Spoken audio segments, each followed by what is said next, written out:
My buddy down the road, he's a big competition. And he's got a chipper, and he's letting us borrow his chipper.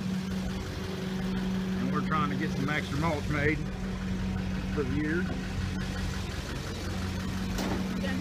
And Tony Bloney's helping us. Yes, you gonna move the truck? I am the center of this universe. Are you? Which universe is that? This son of a buck's got a big old 3412 cat on it. Somebody's got almost 900 horsepower.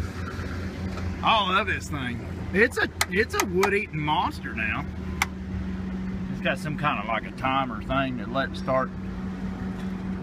It's a bad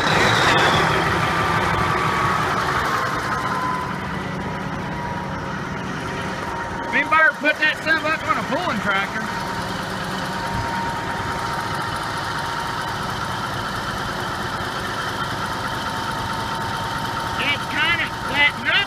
Basically like it's pretty useless. So we're feeding it with the kitty cat. And the boys are out logging without us today. One day it goes in peace. You know, Rick, he's feeding me logs. And I'm no experienced chipper operator by any means. But we're making good do of this. See if I can do this one-handed.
I'll tell you guys, getting into this thing, I was a little nervous because I don't have a lot of experience with chipping.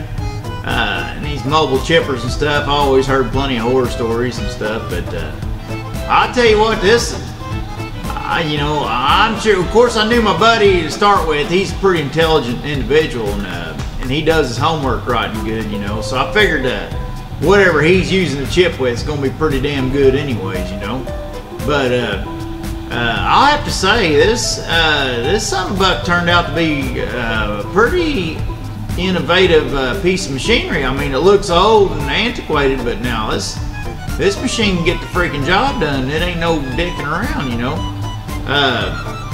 It's basically a big ass motor, a big ass disc, and feed wheels. I guess the knuckle boom setting up on it's pretty much just there for show. But I mean, we was pretty damn happy with the way everything went. And as far as if I was to get anybody's suggestion, I'd say go chipper. That's how much is. When it comes to breaking down wood, I don't think you're going to beat the efficiency of a big chipper. You know. Now to get the product we're after, we're going to have to regrind it and stuff. But the primary breakdown is where you blow all your diesel fuel and all your wear and tear is. You know, and it seemed to us like the chipper is a pretty efficient way to do it, and worked out okay for my buddy, and I'm glad, and it worked out fantastic for us. But I guess that's about it. I will say one thing, you know, a grinder, you can kind of stick your wood in there and go brain dead and figure it's going to work, but like on this chipper, in this short wood, you got to kind of make sure it goes in straight. That's one thing we learned quite good like. And then another thing is when your chipper knives start getting dull, it turns into a little bit of a fiasco. So you got to put out that extra effort to make sure that wood's straight and butt to butt. Which my buddy warned me about it when we got into it. You know, I was going to have to pay attention on that.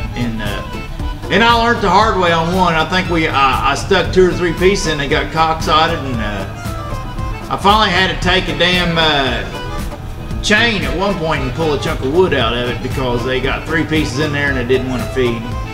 But for the most part, for the amount of wood we stuck in, for the diesel fuel we burnt, and for the output that come through, it is a damn good setup there. We was pretty impressed. But Eli's feeding me, and Mama, you'll see her get on the stacking loader. She pretty much did all the stacking. And most of them chips you're seeing on the back side, that's well, yeah, pretty much all them chips you're seeing in the stacks is what we done in a day and a half. And then the wood you're seeing by Eli there in front of him, he's pushing up. And then the wood you see behind the knuckle boom, that's what we finished up before the day was over. And I think at this point that I'm running now, to the best of my experience level, knives are about 2/3 of the way done, and they handled the rest of this pine and a little bit of that small diameter hardwood. It handled it okay before we had to change the knives at the end and get ready for my buddy to take back over again after this was done. But I guess that's it. And everybody gets done watching this. Towards the end, the music quits, and you all can just listen to Chipper go. And I'm actually sitting there at the very end of this videotape when my buddy Luke feeds it, so you can see when somebody kind of professional feeds it how it goes. But thanks everybody for watching. Leave me likes and comments. If you ain't subscribed yet, hit the button. Thanks guys. Later on.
Go ahead and be honest. Is Luke getting along as good?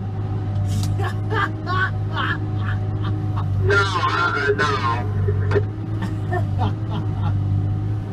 Tater, no. Christmas is not too far off, No, he wasn't doing very good, Tater.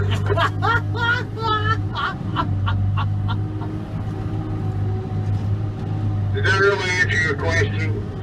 Yeah, I caught it. I thought the sarcasm was a bit thick, but I caught on. Yeah, okay.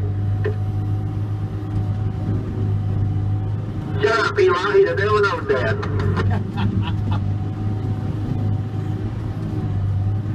I don't want to see that metal plate he overheat in his head.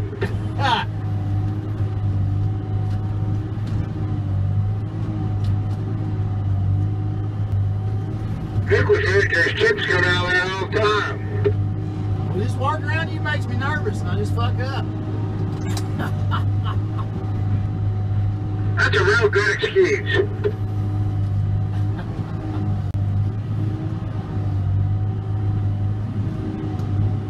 Think that's enough to keep me the rest of the evening? Why, yeah.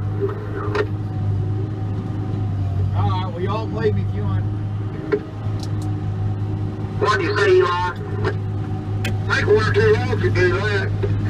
I think I want to know. I just. If I got Mikey Wilkerson never picked on me like that.